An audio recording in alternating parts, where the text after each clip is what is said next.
दर्शन पर्वत पर भगवान बाली को गति देने के बाद सुग्रीव को प्रभु ने किष्किंधा का राजा बनाया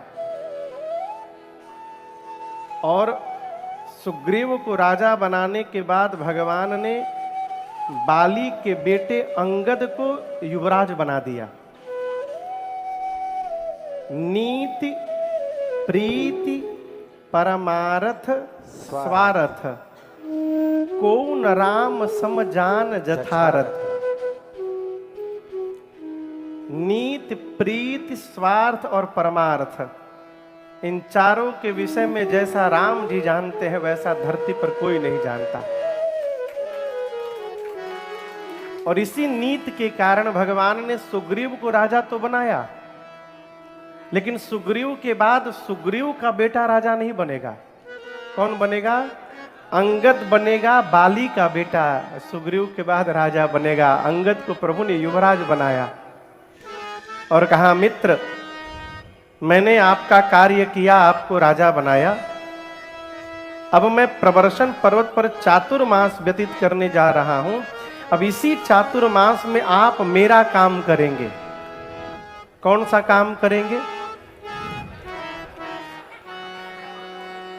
कपियों को चारों तरफ विदा करके भेज करके सीता जी का पता लगाइएगा।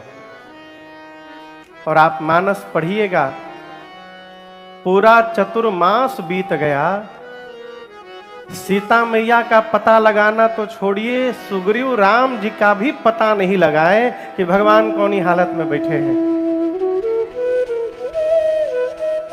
कितनी अद्भुत बात है ना। अभी हमसे परसों कोई कह रहा था महाराज रात्रि में कथा के बाद कि मन भागता है, क्या उपाय करे कि मन न भागे। मैंने कहा कि हमार नहीं भागत है का। यहां जितने लोग बैठे हैं कोई भी ऐसा नहीं है जिसका मन न भागे। लोग कहते हैं महाराज भगवान का विस्मरण हो जाता है। आप क्या हैं? सुग्रीव को भगवान ने गले लगाया है, अपना मित्र बनाया है, बगल की कुर्सी पर बिठाया है भगवान ने। इतनी नैकट्यता मिलने के बाद भी सुग्रीव भगवान को भूल गए। अरे ऐसा तो हम लोग भी नहीं करेंगे। आपके गुरुजी यदि शाहजहां में आकर के 4 महीना रहे तो आप डेली नहीं जाएंगे, कम से कम संडे को तो जाएंगे एक बार।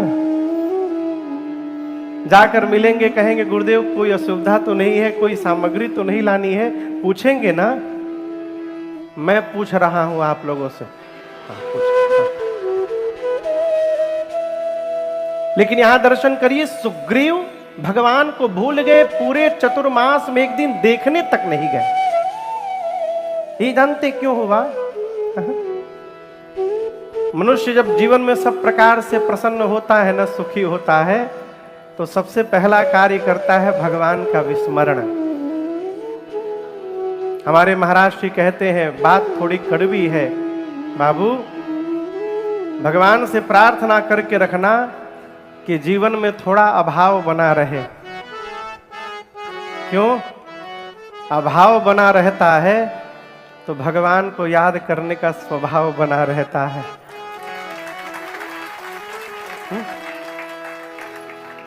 पूज्यपाद गुरुदेव भगवान मेरे, उनकी रचना है, कहते हैं भगवान खड़ा है से भगवान मांग करके मांगो, जो मांगोगे मैं दूंगा।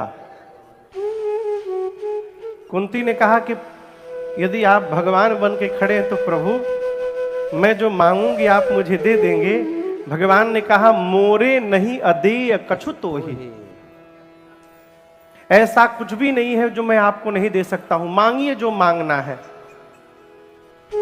तो मां कुंती ने कहा, प्रभु यदि देना है तो एक वरदान दीजिए, मेरे जीवन में से कभी दुख समाप्त न हो। भगवान बोले, कृष्ण क्या बोल रही हैं, आपको यही चाहिए? कुंती मैया ने कहा, बस यही चाहिए। भगवान ने कहा, दिया, लेकिन ये बताओ बुआ आपने ये मांगा क्यों?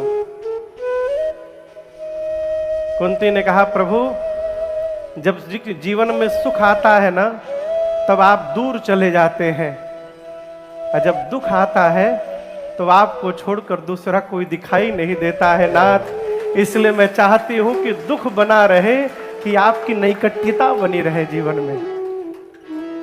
यहां दर्शन करिए, सुग्रीव को भगवान ने राजा बनाया, जो सुग्रीव बाली के डर के मारे पहाड़ पर बैठा था, और जिस भगवान ने राजा बनाया सुग्रीव उन्हीं को भूल गया। चतुर्मास बीता, भगवान को आया क्रोध, निकाले अपना मोघ बाण, लक्ष्मण से बोले लक्ष्मण जही सायक मारा मैं बाली, जिस बाण से मैंने बाली को मारा था, तेही सर हटाओ मूढ़ कह काली, उसी बाण से कल मारूंगा सुग्रीव को मैं। किसने बोला? अब देखिए, इसके दो अर्थ मैं आपको सुना रहा हूं। ऐसे तो बहुत अर्थ है। एक तो सीधा अर्थ है, राम जी कहते हैं जेहि सायक मारा मैं बाली, जिस बाण से मैंने बाली को मारा था, तेही सर हटाओ, उसी बाण से मारूंगा मूढ़ कह काली, उस मूर्ख को कल मारूंगा मैं। ये तो सीधा अर्थ है। और इसके भीतर जो समाहित अर्थ है, राम जी कहते हैं लक्ष्मण जेहि सायक मारा मैं बाली, जिस बाण से मैंने बाली को मारा था, यदि उसी बाण से मैं कल मार दूं सुग्रीव को, तेही सर यदि हटाऊं, तो जगत कल मुझे मूर्ख कहेगा, राम को मूढ़ कहेगा। क्यों? सुग्रीव मेरा मित्र है। भगवान कहते हैं संबंध बनाने के पहले विचार करिए, बनाने लायक है कि नहीं, बड़ा आदमी है कि छोटा आदमी है, अच्छा आदमी है कि बुरा आदमी है, पहले विचार करिए। एक बार संबंध यदि बन गया, फिर विचार करने का कार्य समाप्त हुआ, अपनी ओर से संबंध का निर्वाह करते रहना चाहिए। राम जी बोले, बाण निकाल कर बोले, लक्ष्मण जी कहे भैया आप रुकिए, मैं जाता हूं, मार करके लाता हूं। भगवान ने हाथ पकड़ लिया, कहा मारना मत, मेरा सखा है, केवल जाइए, भय दिखाई, उसको डरा धमका कर ले आवो, आत सखा सुग्रीव। लक्ष्मण जी गए, सुग्रीव को पकड़ कर लाए। सुग्रीव आते आते पांव में गिर गए, क्षमा याचना करने लगे। एक बात बोले, हम बुरा नहीं मानेंगे ना, झूठा आदमी कसम बहुत खाता है।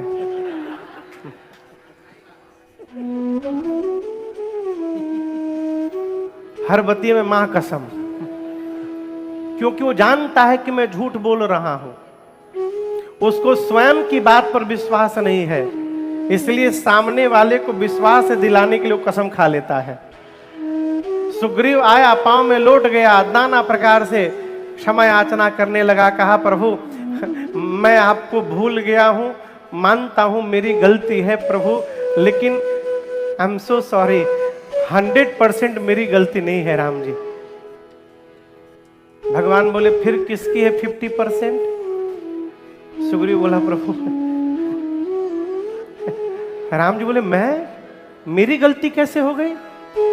सुग्रीव ने कहा प्रभु आपकी माया ने मुझे फंसा दिया था, और आपकी माया से कौन है जो बच जाएगा प्रभु? यदि आप चाहते तो अपनी माया को बोल सकते थे कि देखो सुग्रीव को बहुत आवश्यक कार्य सौंपा हूं, सुग्रीव को न फंसाना। आपने अपनी माया को मना नहीं किया, आपकी माया ने हमको फंसा लिया था। अब आप बताइए 100% मेरी गलती है कि 50%? राम बोला अच्छा कोई बात नहीं, अब आप वो यत्न करिए जिससे सीता जी मिले। सुग्रीव जी ने कपियों को बुलाकर भेजा, पूरब जाइए, पश्चिम जाइए, उत्तर जाइए, सीता जी का पता लगाकर आइए, लेकिन 2 कंडीशन है। पहली कंडीशन क्या है?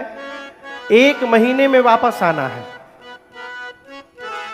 शंभू जी, कई लोग ऐसे होते हैं ना जिनको कोई काम सौंपने के बाद उनके पीछे आदमी लगाना पड़ता है, देखिए करता कि नहीं करत। सुग्रीव ने कहा 1 महीने में वापस आना है। दूसरी शर्त, खाली हाथ नहीं आना है। ये नहीं कि गए 1 महीना टूर करके चले आए और आके बोल दिए नहीं मिली, यही सब चलबे ना। खाली हाथ नहीं आना है, पता लगा कर ही आना है। जो भी आप लोगों में से खाली हाथ लौटेगा, आने के साथ ही मेरे हाथ द्वारा मार दिया जाएगा। इनके बाद जो मुख्य सेनापति थे, हनुमान जी, श्री जामवंत जी, अंगद जी, नल नील, गव गवाक्ष, द्विविद मयंद, सठ निसठ, इन मुख्य सेनापतियों को सुग्रीव जी ने बुलाया। बुलाकर कहा, आप लोग सभी लोग मिलकर दक्षिण दिशा में जाइए। याद रहे, शर्तें यहां भी लागू हैं। आपको भी 1 महीने में ही आना है और खाली हाथ नहीं आना है। राम जी जामवंत जी प्रणाम किए, राम जी ने आशीर्वाद दिया। अंगद जी ने प्रणाम किया, राम जी ने क्या किया? आशीर्वाद दिया। सारे कपि दूर से प्रणाम करते गए, राम जी आशीर्वाद देते गए। सबसे अंत में जब श्री हनुमान जी महाराज ने दूर से प्रणाम किया तो राम जी ने आशीर्वाद नहीं दिया। क्या कहा? Come here, come here. भगवान ने हनुमान जी को अपने निकट बुलाया है। क्यों बुलाया? राम जी जान रहे हैं कि जा भले सब रहे हों, लेकिन मेरा काम तो मेरे लाडले हनुमान ही करके वापस लौटेंगे। इसलिए भगवान ने किसी को नहीं बुलाया, छोड़ हनुमान जी को। हनुमान जी निकट आए, भगवान ने अपने कृपा हस्त को उनके सिर पे रखा। पर सासी सरोरुह पानी, पानी मने हाथ, सरोरुह मने कमलवत। अपने कमलवत हाथ को भगवान ने हनुमान जी के सिर पर परोस दिया, परस दिया, स्पर्श किया, परसा, ठीक ना। और उसके बाद अपनी संध्या वाली मुद्रिका, जिस पर राम नाम अंकित थी, राम जी उंगली से निकाले और कहे, हनुमान जी, ये जब आप सीता जी को दिखाइएगा तो उनको विश्वास होगा कि मैंने आपको भेजा है। जाइए, बहु प्रकार सीतहि समझाए हो। किस प्रकार से समझाइएगा? बहु प्रकार। कही बल विरह बेगी तुम आए हो। मेरे विरह बल को बताकर आप शीघ्र वापस आइएगा। यहां पर आप कभी इस बात पर विशेष ध्यान दिए हैं? राम जी हनुमान जी से कह रहे हैं कि सीता जी को आप मेरे विरह बल को बता करके आइएगा। क्या बताइएगा ये आपके ऊपर है। राम जी नहीं बोले कि ये सेंटेंस बोलिएगा। अपने बुद्धि से जो समझ में आवे, मेरे विरह को सीता जी को सुना करके आइएगा। राम जी हनुमान जी से बोले, श्री हनुमान जी बाल ब्रह्मचारी हैं। हनुमान जी का जान रहे कि पत्नी का विरह क्या होता है। आप सोचिएगा, भगवान ने हनुमान जी को कितना दुरूह कार्य सौंपा है। श्री हनुमान जी ब्रह्मचारी हैं, वो क्या जानते पत्नी का वियोग क्या होता है। राम जी ये भी नहीं बोले कि ये सेंटेंस बोलिएगा, बोले अपने दिमाग से बोल करके आइएगा। हनुमान जी बोल पाएंगे क्या? हनुमान जी ही बोल पाएंगे। यही तो बात है। देखिए, आपके मन के भाव को वो नहीं जान सकता जिसका शरीर आपके पास रहे। आपके मन के भाव को वही जान सकता है जिसका मन आपके पास रहे, और हनुमान जी का मन भगवान में ही रहता है। जब मन और मन की ऐक्यता हो जाती है, फिर कहने की आवश्यकता ही नहीं पड़ती। और जिसका मन से बहुत दूर है, उसको माइक लेके बोलते रहिए, कोई प्रभाव पड़ने वाला नहीं है। भगवान ने कहा, विरह बल बताकर हनुमान जी शीघ्र वापस आइएगा। हनुमान जी अपना जीवन धन्य मान लिए, राम कार्य करने का सौभाग्य प्राप्त हो गया। तुरंत भगवान को प्रणाम करके वहां से कपियों को लेकर चल पड़े। स्वयं प्रभा मिली। स्वयं प्रभा जी ने अपने तपस्या के बल से सभी कपियों को समुद्र के किनारे भेज दिया, जहां पर जटायु जी के भाई हैं, जिनका नाम है, क्या नाम है? जोर से कहिए। संपाति। संपाति जी ने जामवंत जी को सीता जी का एग्जैक्ट लोकेशन बताया, जीपीएस लोकेशन बताया। क्या कहा? मैं देखा हूं तुम नाही गीधहि दृष्टि अपार। हनुमान जामवंत जी से संपाति बोले, मुझे दिखाई दे रही है सीता जी समुद्र में 100 योजन दूर त्रिकूट पर्वत पर लंका नगरी है, जहां एक कूट पर अशोक वाटिका में एक अशोक वृक्ष के नीचे सीता जी शोक सहित होकर बैठी हैं। जैसे पता बताया सारे कपि नाचने लगे, मैया का पता चल गया, मैया का पता चल गया। जामवंत जी बोले बहुत सुंदर, और सहायता करिए हम लोगों की। संपाति बोले और सहायता नहीं कर सकता हूं। क्यों? बूढ़ भयं नत करते हूं कछुक सहाय तुम्हार। संपाति जी बोले और सहायता नहीं कर पाऊंगा, बूढ़ा हो गया हूं। हाँ, एक काम और कर सकता हूं, आप में से कौन वहां जा सकता है ये बता दूंगा। जामवंत जी बोले कौन जाएगा? संपाति जी बोले जो यहां छलांग लगावे 1200 किलोमीटर दूर जाकर उतरे, इतनी लंबी छलांग लगाने की 100 योजन की जिसके पास शक्ति है वही राम जी का कार्य करेगा। भरोसा रखिए, पापी से पापी जीव भी जिस राम जी के नाम का स्मरण करके भवसागर पार कर जाता है, आप उन्हीं राम जी के दूत हैं, आप अवश्य कार्य पूर्ण करेंगे। बोल करके संपाति चले गए। कपि लोग आपस में बात करने लगे, तो उनको नहीं जाना था ना, प्रवचन दिए चले गए। कौन जाएगा इतनी दूर? एक कपि बोला एक बार तो हम 20 योजन मार दिए थे छलांग। कितनी? दूसरे के ने कहा तुम क्या मारे हो? 30 मार के मैं बैठा हूं। एक कपि को और जोश आया, हंसने लगा। 30 योजन? जामवंत जी हमरे नाम के आगे 50 योजन लिखिए, हम 50 योजन जा सकते हैं। जामवंत जी देखिए तो धीरे धीरे सब बढ़ने लगे। जैसे कपि ने कहा 50 योजन जाऊंगा, जामवंत जी बोले शाबाश, बजाइए ताली इनके लिए, 50 योजन जाएंगे ये। और कोई वीर बैठा है आप में से?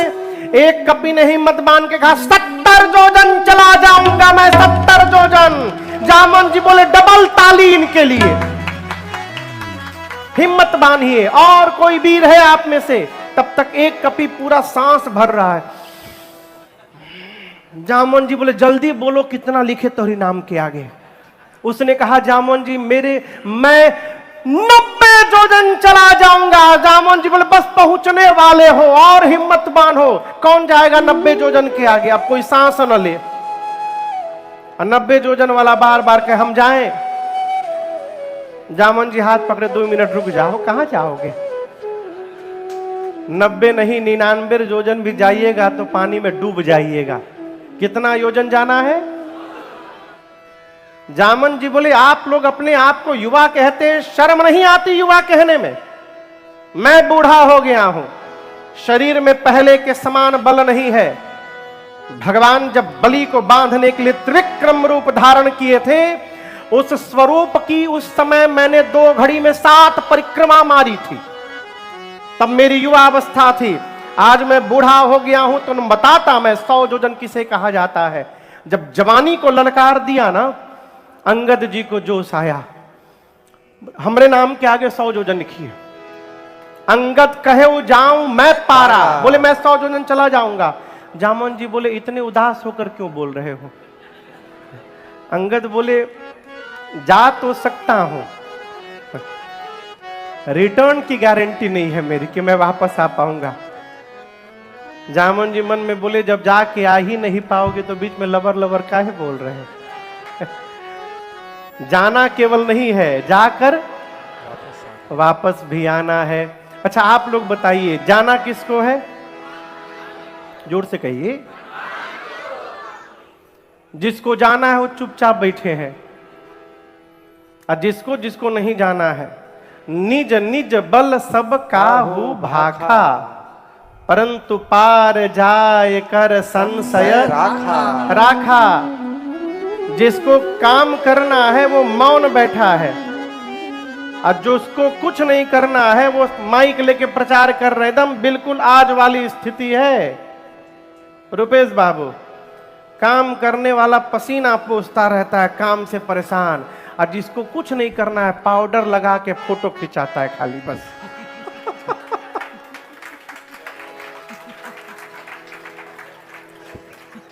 गलत बोल रहा हूं?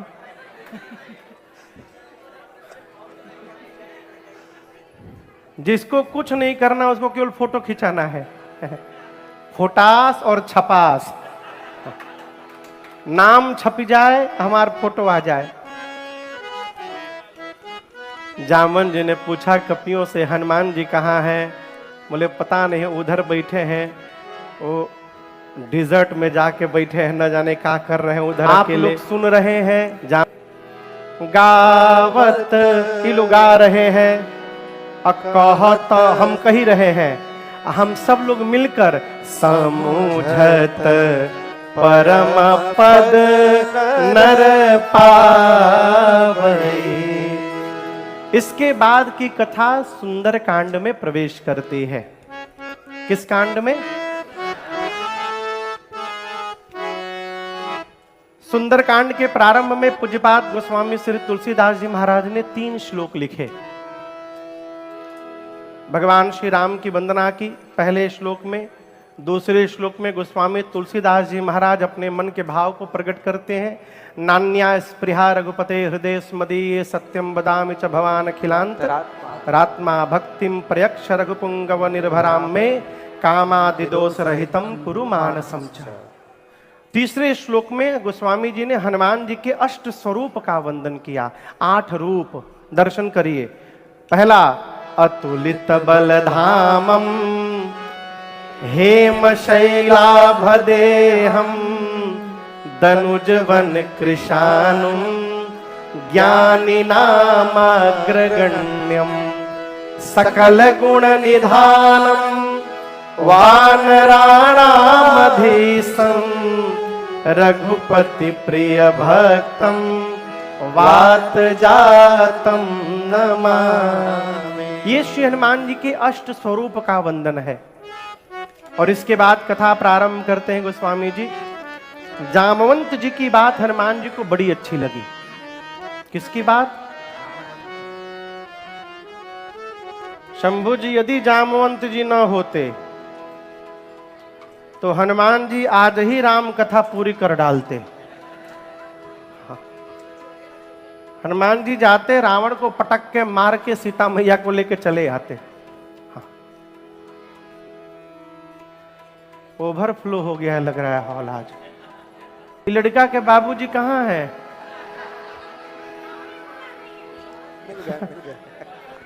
आइए प्रभु आइए। कथा में इतना खोई गए कि लड़कवा कहाँ गई पता ना चले। बच्चा नहीं हेराया है, इसके माई बाप हेरा गए हैं। बच्चा तो सामने ही दिख रहा है। हाँ। मुझको बैठिए। अद्भुत बाबू सोनू भी। हाँ।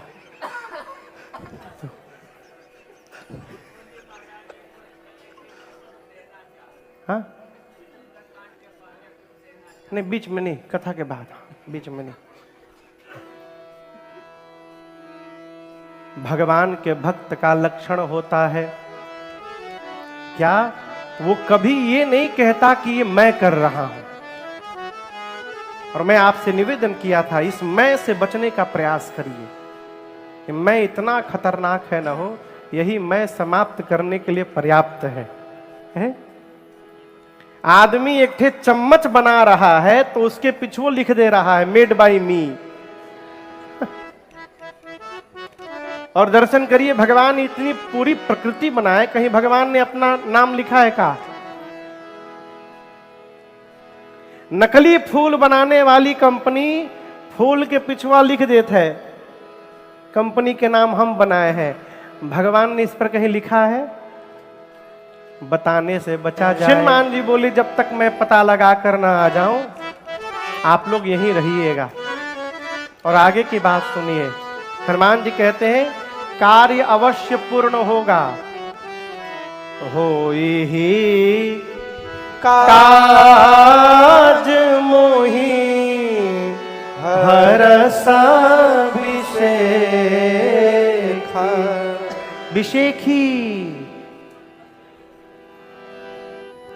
होई ही काज मोहि हर्ष विशेखी। हनुमान जी बोले कि कार्य अवश्य पूर्ण होगा। क्यों? कार्य करते जाते समय मुझे अत्यांतिक हर्ष हो रहा है। ये प्रसंग कह रहा है कोई भी कार्य प्रारंभ करते समय यदि आप प्रसन्न चित्त होकर कार्य प्रारंभ करेंगे तो आप असंभव को भी संभव कर सकते हैं। राकेश भैया, काम करने के पहले बोझा लद गया कपार पे, कैसे होई हो, फिर तो भगवान ने मालिक है। हनुमान जी सभी कपियों को प्रणाम करके समुद्र के किनारे एक सुंदर नाम का पर्वत था, सिंधु तीर एक भूधर सुंदर। हनुमान जी खेल खेल में कूद कर उसके ऊपर चढ़ गए और जाने के पहले हनुमान जी बार बार भगवत नाम का जय घोष करते हैं। कोई भी कार्य करिए, देखिए विजय मंत्र मालूम है आप लोग को? विजय मंत्र कितने लोग को विजय मंत्र मालूम है? इधर 3-4 लोग हैं बस, पीछे भी है। श्री राम जय जय राम, श्री राम जय जय राम, श्री राम जय जय राम, श्री राम जय जय राम। ये विजय मंत्र है। कोई भी कार्य प्रारंभ करने से पहले 5 बार विजय मंत्र का घोषणा करिए और भगवान का नाम लेके कार्य प्रारंभ करिए, अनहोनी भी होनी हो जाएगी। आप करके तो देखिए। हम लोग पद गाते हैं ना, इस दुनिया में कौन बनावे सबके बिगड़े काम रे। इस दुनिया में कौन बनाए सबके बिगड़े काम रे। अनहोनी को होनी कर दे उसका नाम है राम रे। अनहोनी को होनी कर दे उसका नाम है राम रे। जिसके लागे रे लगन भगवान में उसका दिया रे चलेगा तूफान में। जिसके लागे रे लगन भगवान में उसका दिया रे जलेगा तूफान में।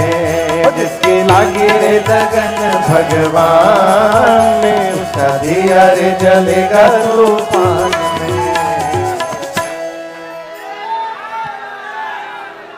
हनुमान जी सुंदर नाम के पर्वत पर चढ़े और गोस्वामी जी कहते हैं बार बार रघुवीर संहारी तरके पवन तनय बल भारी। श्रीमान जी बार बार भगवान के नाम का जय घोष करते हैं। जय श्री राम, जय श्री राम, जय श्री राम, जय श्री राम, जय श्री राम, जय श्री राम, जय श्री राम, जय श्री राम। बार बार रघुवीर संहारी तरके पवन तनय बल भारी। एक वैज्ञानिक हुआ न्यूटन। हाँ वही बाबू। उसने लॉ ऑफ मोशन बताया, आप सब लोग जानते होंगे। थर्ड लॉ ऑफ मोशन क्या कहता है? To every action there is an equal and opposite. प्रत्येक क्रिया के बराबर विपरीत दिशा में प्रतिक्रिया होती है। कहते हैं कि न्यूटन ये लॉ ऑफ मोशन दिया, लेकिन न्यूटन के बाबा के जन्म के पहले पूज्यपाद गोस्वामी तुलसीदास जी महाराज ये सिद्धांत मानस में लिख के गए हैं। हनुमान जी महाराज ऊपर गए तो नीचे दर्शन करिए। जितना फोर्स से हनुमान जी ऊपर गए उतना नीचे फोर्स चला। चले सुगा पाताल तुरंता। कहते हैं जितना बल से हनुमान जी ऊपर गए उसका अपोजिट पृष्ठ नीचे गया, और कितना बल था पाताल तक सब हिल गया। समुद्र में एक पर्वत है मैनाक, मैनाक बाहर आए, हनुमान जी से बोले मैं आपके पिताजी का मित्र हूं, मैनाक नाम है मेरा। हनुमान जी आप पवन पुत्र हैं, रामदूत हैं, राम कार्य में जा रहे हैं, उड़ते उड़ते थक गए होंगे, मेरे ऊपर उतर के थोड़ा विश्राम करिए। हनुमान जी बोले आप पिताजी के मित्र हैं ना, पिताजी के मित्र पिता जैसे होते हैं, रुकिए चाचा जी हम आपको पहले प्रणाम करेंगे। हनुमान ते ही परसाकर पुनि कीन्ह प्रणाम। हनुमान जी स्पर्श करके प्रणाम किए, ऊपर से प्रणाम नहीं किए। महाराज अब तो लोग हाथ भी नहीं उठाते। महाराज अभी पिछले साल एक लोग फोटो खिंचवाए मेरे साथ, बोले महाराज ये एक फोटो खींच लो। हमको प्रणाम करते हुए फोटो खींच रहे थे वो। हम जब देखे तो हमारे पेट पे हाथ लगाए थे। हम उनसे पूछे का हो पेटवे आशीर्वाद दी। हनुमान जी ने हाथ से स्पर्श किया, हनुमान ते ही परसा कर पुनि कीन्ह प्रणाम, और बोले विश्राम राम काज कीन्हे बिनु मोहि कहाँ विश्राम। जब तक भगवान का कार्य पूर्ण नहीं कर लेता मैं विश्राम लेने वाला नहीं हूं। प्रणाम करके हनुमान जी आगे बढ़े। देवताओं ने श्री हनुमान जी के बल बुद्धि का पता लगाने के लिए सुरसा को भेजा। किसको भेजा? सुरसा। सुरसा हनुमान जी के सामने मार्ग में आके खड़ी हुई, बोली मैं खाऊंगी।